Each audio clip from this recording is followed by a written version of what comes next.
Ngunit ang makukulit na babaeng iyon na si Dorothy Essex ay maaaring magbigay lamang sa iyo ng $100. Kung luluhod ka at magmakaawa sa akin, babayaran ko ang hospital bed ng nanay mo.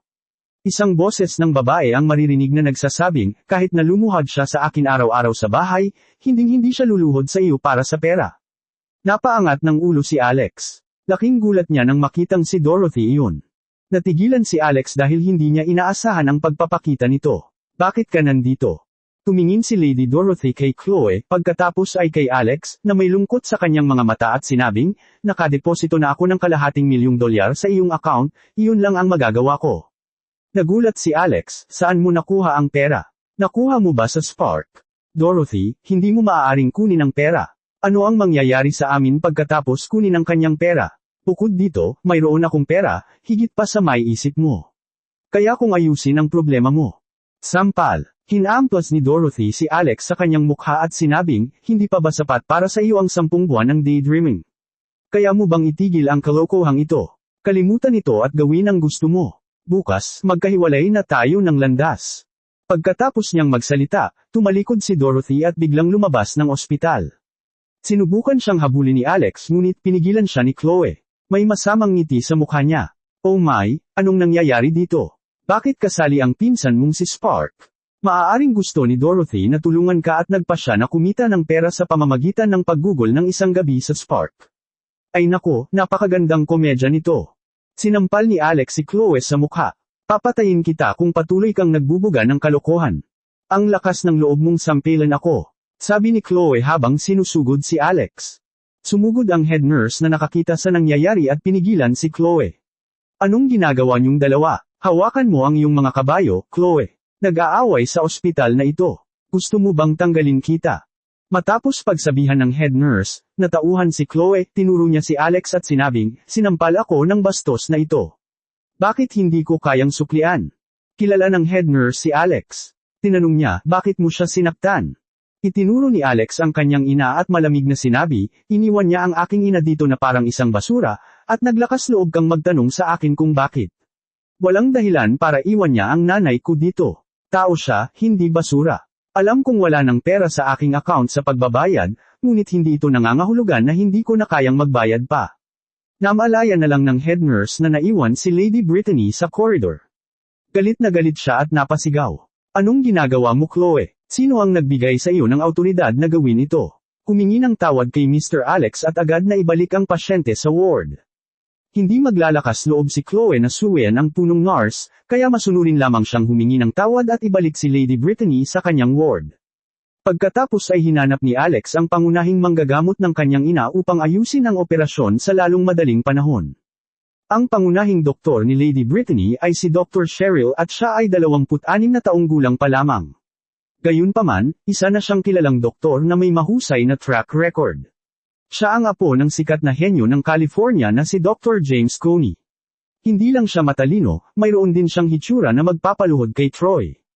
Nakaramdam ng pagkabalisa at pagkabalisa si Alex hindi lamang sa kalagayan ng kanyang ina, kundi pati na rin sa mga kaguluhang kinakaharap ni Dorothy. Walang pag-iisip, pumasok siya sa opisina ni Dr. Cheryl nang hindi kumakatok at laking gulat niya nang makita ang isang magandang babae na may balat na kasing kinis ni Snow White na nagpapalit ng damit. Nabighani siya ng kanyang hourglass figure. Nagtama ang kanilang mga mata at nag-lock ng buong 3 segundo bago napasigaw ang babae. Mabilis niyang tinakpan ang kanyang katawan gamit ang kanyang medical gown. I'm so sorry Dr. Cheryl. I swear hindi ko sinasadya. Hindi ako sumilip kay Tom. Humingi ng tawad si Alex. Mabilis siyang tumalikod at isinara ang pinto. Ang magandang babae ay si Dr. Cheryl Coney, ang pangunahing manggagamot ng kanyang ina.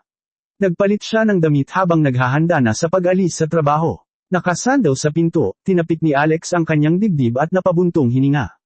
Ang eksenang ngayon lang niya nakita ay nananatili pa rin sa kanyang isipan, na bumubulong sa sarili, napakagandang figure. Biglang bumukas ang pinto at muntik pang matamba si Alex sa sahig. Pagkatapos ay nakita niya ang nakakatuwang mukha ni Dr. Cheryl na galit na nakatitig sa kanya. Anong sinabi mo? Tanong ni Dr. Cheryl. Yun, napatulala si Alex. Hindi niya maalala kung anong mahalagang negosyo ang mayroon siya kay Dr. Cheryl. Si Dr. Cheryl, sasabihin ko na ang tulala ng isang nurse na si Chloe ay iniwan ng aking ina sa corridor. Kung may nangyari man sa nanay ko, gusto kong ibalik niya sa akin ang buhay niya. Sa pamamagitan nito, nagtagumpay siya sa pagkuha ng atensyon ni Dr. Cheryl. Nagulat siya at sinabing, nangyari iyon. Mabilis siyang tumakbo papunta sa ward at nakita niyang dinadala na si Lady Brittany sa ward. Agad niyang sinigawan si Nurse Chloe. Sa buong pangyayari, nanatiling mababa ang ulo ni Chloe at hindi siya naglakas loob na magsalita ng kahit isang salita. Pagkatapos, sinuri ni Dr. Cheryl ang kalagayan ni Lady Brittany at sinabi kay Alex, dahil sa kalagayan ng iyong ina, ang rekomendasyon ko ay magpa-opera tayo sa lalong madaling panahon. May pera ka ba? Kung nahihirapan ka, maaari kong ipahiram sa iyo ang pera. Hindi na kailangang gawin iyon. Nasa akin ang pera. Salamat, Dr. Cheryl. Hindi inaasahan ni Alex na magiging mabait si Dr. Cheryl para gawin iyon. Ang kalahating $1,000,000 ay hindi maliit na halaga, kahit na para sa isang sikat na doktor na tulad niya. Nagulat din si Chloe na nakarinig sa usapan at napaisip, gago ba si Dr. Cheryl? Nag-alok siyang magpahiram ng pera sa basurang ito, ano ang nakikita niya sa kanya? Sumagot si Dr. Cheryl, magaling. Natutuwa akong marinig iyan. Aayusin ko muna bukas ng umaga ang operasyon ng nanay mo. Salamat. Nagpasalamat na sabi ni Alex. Sumunod ka sa akin, pag-usapan natin ang ilan sa mga detalye para paghandaan ang operasyon bukas. Sinabi ni Dr. Cheryl kay Alex at pareho silang lumabas ng ward. Paulit-ulit siyang bamulong, karamihan ay tungkol sa mga paghahandang kailangan bago at pagkatapos ng operasyon, pagsasaayos ng oras at sa wakas ay sinabing, mangyaring maging maaga para bukas. Walang dapat ikabahala. Ako mismo ang gagawa ng operasyon. Ang rate ng tagumpay ay napakataas. Bukod dito, si Alex ay matamang nakikinig. Biglang bamulong sa tenga si Dr. Cheryl, kalimutan mo ang imaheng nakita mo sa opisina ko. O babayaran kita. Agad na tumanggo si Alex na pumirma para ipakita na sisiguraduhin niyang sa pagitan lang nila ang usapin. Umalis ka, patuloy niya. Pinanood ni Dr. Cheryl si Alex na bumalik sa ward ng kanyang ina, at bamantong hininga ito. Siyempre, hindi siya nahulog sa kanya, ngunit labis na naantig sa kanyang anak na kabanalan. Sa nakalipas na 10 buwan, binibisita ni Alex ang kanyang ina araw-araw nang walang sablay. Alam niyang iilan lang ang makakagawa noon. Di nagtagal, tumakbo si Alex sa counter ng pagbabayad para magbayad ng $1,000,000 sa ospital para sa mga gastusin sa pagpapagamot ng kanyang ina. Natuloy ang transaksyon ng walang sagabal. Nakaramdam ng surreal si Alex nang bawiin niya ang ATM card. Kaya lang, nagbago na naman ang buhay niya. Isa na naman siyang master. Sa pagkakataong ito, mas mayaman pa siya kaysa dati. Spark, maghintay ka lang. How dare you have such thoughts about my wife? Hindi ako magpapakita sa iyo ng awa. Habang iniisip niya si Spark, naalala niya na ibinigay sa kanya ni Dorothy ang pera para sa mga medikal na bayarin ng kanyang ina. Kinuha niya ang pera ni Spark, ang kasuklam-suklam na Spark na iyon. Sinamantala ba niya ang pagkakataong matulog kasama niya?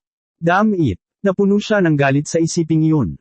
Mabilis niyang tinawagan si Dorothy ngunit nakapatay ang cellphone nito. Pakiramdam niya ay may mali. Agad niyang tinawagan si Madam Claire, Nay, nakauwi na ba si Dorothy? Galit na galit si Madam Claire nang marinig ang boses nito. Wala kang kinalaman si Dorothy. Ang lakas ng loob mo pang tawagan ako. Huwag mo na kaming hahanapin muli sa anumang pagkakataon. Nay, hindi mo maaaring hayaang magkasama sina Dorothy at Spark. Ako na ang bahala sa problema sa pera pati na rin sa Thousand Miles Conglomerate. Mangyaring iwan sila sa akin. Huwag gumawa ng mga katawa-tawang pangako. Galit na sinabi ni Madam Claire, kung maasikaso mo ang mga problemang ito, baka lumipad ang mga baboy. Linawin ko, si Spark ang aking manugang, sila Dorothy at Spark ay nagpapalipas ng gabi. Ikaw ay walang iba kundi isang cuckold. I-click. Pakiramdam ni Alex ay parang sasabog ang utak niya sa narinig. Nawala ang kanyang pakiramdam na parang umiikot ang mundo sa ilalim ng kanyang mga paa. Ibinaba na ni Madam Claire ang telepono. Pakiramdam ni Alex ay iniwan siya ng kanyang kaluluwa. Bagamat mayaman na naman siya, walang saysay ang lahat kung hindi kasama niya si Dorothy. Bumalik si Alex sa villa ng pamilyang Essex na parang Walking Dead. Kahit na tinawag itong villa, ito ay isang hindi kapansin-pansing maliit na bahay. Matapos gibain ang lumang bahay ng pamilya, isang 3 palapag na gusali ang itinayo mula sa simula. Ito ay malayo sa isang tunay na villa. Tumangala si Alex at nakita niyang bukas ang ilaw sa kwarto ni Dorothy. Nasa bahay ba si Dorothy? Tanong ni Alex sa sarili. Hindi niya kasama si Spark. Sa sandaling iyon ng realisasyon, parang isang malaking pasanin ang naalis sa kanyang dibdib. Nakita niya ang pag-asa at napagtanto na hindi mapagkakatiwalaan ang mga salita ni Madame Claire. Siya ay mapanlin lang. Mahilig siyang gumawa ng mga bagay-bagay para lang matupad ang mga pantasya sa kanyang isipan. Nagmamadaling pumasok si Alex sa mga pintuan ng villa. Nakita niya si Madame Claire sa sala, nagvi-video call sa isang tao habang naglalagay ng nail polish sa mga daliri ng paa habang nakataas ang paa. Masaya siyang nagham. Si Alex ay nakaramdam ng labis na kaba, batid na si Madame Claire ay nasa sabik na ang kanyang anak na babae ay ikakasal muli. Nakalimutan na niya ang lahat tungkol sa mga banta ni Gaston Gates. Nang makita si Alex, tumalon si Madame Claire sa sopa at sinabing, sino ang nagpapasok sa taong ito? Naglakas loob ka pa bang bumalik dito? Makipaghiwalay ka kay Dorothy bukas. Labas. Hindi pinansin ni Alex ang mga komento niya at mabilis na umakyat sa hagdan. Gusto niyang makasigurado na nasa kwarto niya si Dorothy. Desidido siyang hindi siya mawala. Sinubukan ni Alex na buksan ang pinto, ngunit nakalock ito. Kumatok siya ng malakas sa pinto at nagmakaawa, Dorothy, please open the door. Alam kong nandoon ka. May importante akong sasabihin sa'yo. Sinundan ni Madame Claire si Alex na nakatapak at sumigaw, basura ka ng tao, lumabas ka sa bahay namin. Sino ang nagbigay sa iyo ng pahintulot na pumunta dito? Sa tingin mo may karapatan kang pumunta dito? Dapat kong makita si Dorothy, sabi ni Alex na may matatag na boses. Diba sabi ko sa iyo, nag-overnight siya kay Spark. Baka mabuntis niya ang anak niya. Itigil ang pagiging pabigat sa aking anak na babae at sa aming pamilya. Kung pipigilan mo ang anak ko na pakasalan si Spark, sasampalin kita. Sabi ni Madame Claire. Ungol ni Alex. Kung alam ng isnob niyang biyena na mayroon siyang 10 bilyong dolyar sa bangko at 1 trilyong dolyar na imperyo, ano kaya ang mararamdaman niya? Gayunpaman, napagpasyahan niyang hindi ito ang tamang oras para ihayag ito sa kanya. Sa kalaunan, ipapaalam niya rito ang kanyang bagong tuklas na kayamanan at impluwensya. Biglang bumukas ang pinto ng kwarto ni Dorothy. Si Dorothy ay nasa pintuan at sinabing, Nay, maaari mo bang bantayan ang iyong bibig? Kahit na wala kang kahihiyan, ginagawa ko. Sino ang nagpapalipas ng gabi kasama si Spark? Hindi pa ako hiwalayan. Kung kumalat ang salita, paano ko haharapin ang sinuman? Habang nagsasalita ay dahan-daw ang lumabas ng kwarto si Dorothy. Tumingin siya kay Alex nang walang anumang emosyon sa mukha niya. Mabilis na sumingit si Madame Claire nang makitang hindi na mapakali si Dorothy, sinasabi ko lang sa kanya para sumuko na siya at hindi na kami guluhin pa. Nakahinga ng maluwag si Alex nang malaman niyang hindi pa siya huli. May ngiti sa kanyang mukha, tiniyak niya kay Dorothy, Darling, I'm so glad na hindi ka nakasama si Spark ng gabi. Napuno siya ng pag-asa. Pakiramdam niya ay para siyang bagong tao, na may kapangyarihang protektahan ang mga mahal niya. Naisip ni Alex sa kanyang sarili, Imi Darling Dorothy. Hindi ka sumuko sa akin at nagtiis ng sobra para sa akin sa nakalipas na 10 buwan. Makakaasa ka sa akin habang buhay. Hindi maintindihan ang kahulugan sa likod ng ngiti ni Alex, nakaramdam ng pagkabigo at galit si Dorothy. Paano siya nangiti pagkatapos ng nangyari? Nasisiraan na ba talaga siya ng bait? Galit na sabi niya, anong nginingiti-ngiti mo? Kahit hindi ko siya kasama ngayon, baka bukas ako na. Masaya ka ba dyan? Agad na nagbago ang ekspresyon ng mukha ni Alex. Umiling siya at sinabing, hindi yun ang ibig kong sabihin. I just want to let you know na hindi na ako tulad ng dati. Inaamin kong nawala ako sa sarili ko sa nakalipas na 10 buwan. Sa ngayon, kailangan kong humingi ng tawad at salamat din sa hindi mo pagsuko sa akin. Sa wakas, kaya ko nang tumayo sa sarili kong mga paa, kaya kitang protektahan. Ang gasto na yun mula sa 1,000 Miles Conglomerate ay wala sa harapan ko, ipaghihiganti kita. Mula ngayon, walang mangiistorbo sa iyo. Habang si Alex ay masigasig na nagsasalita, sinampal siya ni Madame Claire sa kanyang mukha. Naghahalusinate ka ba? Tanong ni Madame Claire, are you brain dead? Siguradong nabaliw ka na. Bakit hindi mo nalang sabihin sa amin na pagmamayari mo ang 1,000 Miles Conglomerate? Umalis ka na sa bahay namin bago mo pa ipagkalat dito ang kabaliwan mo. Pinandilatan ni Alex si Madame Claire. Gusto niyang sabihin sa kanya na siya talaga ang may-ari ng 1,000 Miles Conglomerate ng gusto. Gayunpaman, kahit nasabihin niya ito, walang maniniwala sa kanya, tulad ng inisip ni Dorothy na siya ay baliw nang sabihin niya sa kanya na mayroon siyang 10 bilyong dolyar. Talagang mahirap para sa sinuman, maging sa kanyang sarili, na maniwala na ito ay totoo. Huminga siya ng malalim at sinabing, Dorothy, bigyan mo lang ako ng 1 araw. Magtiwala ka sa akin. Kaya kung alagaan ang lahat. Nakatagpo ako ng matandang kaibigan ng aking ama na handang tumulong sa akin. Yung kalahating $1,000,000 na binigay mo sa akin, galing ba sa Spark? Gagantihan ko siya ngayon. Tumalikod si Alex at gustong hanapin si Spark matapos ang kanyang pangungusap. Maghintay ka, sabi ni Dorothy, huwag kang pumunta. Sagot ni Alex, Dorothy, nakikiusap ako, magtiwala ka lang sa akin ngayon. Huwag sumang-ayon sa panukala ni Spark.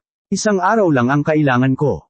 Hayaan mong patunayan ko sa iyo. Kung mabaigo ako, papayag ako sa diborsyo. Hindi ko kailangan ng kalahating $1,000,000 mula sa Spark. Nakatingin lang sa kanya si Dorothy. Pakiramdam niya ay ibang tao ito. Bamantong hininga siya at sinabing, hindi ko kinuha ang pera kay Spark. Ibinento ko ang aking singsing sa kasal para sa pera. Ano ang sinabi mo? Halos himatayan si Alex nang malaman niyang ibinenta ni Dorothy ang singsing sa kasal na napili nilang dalawa, ngunit nakahinga siya ng maluwag nang malaman niyang hindi kay Spark ang pera at nagtanong, kanino mo ito binenta? Bibili ako ngayon din. Umiling si Dorothy at sinabing, ibinenta ko ito ng kalahating $1,000,000, ngunit kung gusto mong bawiin ito, maaaring mahigit $1,000,000 ang halaga nito. Kahit na hindi mo ginamit ang pera para sa mga medikal na bayarin ng iyong ina, walang paraan na maaari mong bilhin ito pabalik. Baka nakatakdang magwakas ang buhay at pagsasama natin. Pakiusap gumising ka Alex, itigil mo na ang panaginip. Sana mabuhay ka ng maayos kahit wala ako. Nang matapos ni Dorothy ang kanyang pangungusap, tumalikod siya at sinara ang pinto. Tumulo ang luha sa kanyang pisngi. Sabi ni Alex, hindi ako papayag na mangyari yun. Kanino mo ito binenta? Bibili ako agad. Kahit na nagkakahalaga ako ng $100,000,000, bibilhin ko pa rin ito. Huwag kang mag-alala, hindi ko hahayaang matapos ang kasal natin. LG Balfour. Sagot ni Dorothy mula sa likod ng pinto. Sige, kailangan mo akong hintayin. Excited na bulalas ni Alex. Umiling si Dorothy at naisip niya, siguro nabaliw ang lalaking ito. Talagang iniisip niya na mayroon siyang $100,000,000. Hinabol ni Madam Claire si Alex palabas ng kanilang tahanan. Rockefeller, sinasabi ko sa iyo ngayon, makikipagdiborsyo ka kay Dorothy bukas. Kung maglakas loob kang makialam sa pagpapakasal ni Dorothy kay Spark, susundan kita. Huminga ng malalim si Alex at mabilis na sumugod sa LG Balfour. Ang LG Balfour ay ang nangungunang tindahan ng alahas sa California. Isa lang ang tindahan sa California, kaya madali itong mahanap. 8:30 na nang makarating si Alex sa tindahan. Mabuti na lang at hindi nagsara ang tindahan dahil medyo marami pa ring customer na nagbabrowse sa loob. Napakalaki ng tindahan, na may kabuuang 3 palapag. Napuno sila ng lahat ng uri ng mamahaling at eksklusibong alahas. Mahirap tansyahin ang kabuuang halaga ng lahat ng kanilang mga kalakal. Ang mga sukat ng seguridad sa tindahan ay ganap na nangunguna. Gustong maghanap ni Alex ng katulong sa tindahan, ngunit nakatagpo siya ng pamilyar na mukha. Ito ay ang nurse mula sa ospital kanyang dating kasintahan, si Chloe. Natigilan si Chloe nang makita siya at agad na naglakad patungo sa kanya at sinabi sa mapaglarong tono, May, natapakan ko ba ang tae ng aso ngayon? Bakit ang swerte ko ay kailangang maging kakilakilabot upang makatagpo ka muli? Anong ginagawa mo dito? Hindi mo kayang bilhin ang mga alahas dito. Wala sa nurse uniform si Chloe at nakasuot ng masikip na damit na nagpapakita ng kanyang kaakit-akit na figure. Kasama niya ang isang napakataba na lalaki na nakasuit at leather na sapatos, at nakasabit siya sa kanya na parang bahagi ng katawan nito. Sumagot si Alex, it is none of your business. Ngumisi si Chloe, huwag mong kalimutan ang dapat gawin ng asawa mo para lang makuha ang pera para sa pagpapa-opera ng nanay mo. Don't tell me na ginagamit mo ang pera para bumili ng regalo para sa kanya. Dapat umuwi ka na lang. Hindi ito isang lugar na tinatanggap ang isang mahirap na katulad mo. Galit na sagot ni Alex, hindi mo maisip kung gaano karaming pera ang mayroon ako. Maniniwala ka ba na mabibili ko ito ngayon? Nakaturo sa kwinta sa billboard, na pinangalan ng Love in a Fallen City, na may tag na $30,000,000. Tumawa ng malakas si Chloe at sinabing, nagde-daydream ka ba? Kung kaya mo, luluhod ako at dilaan ko ang mga paa mo.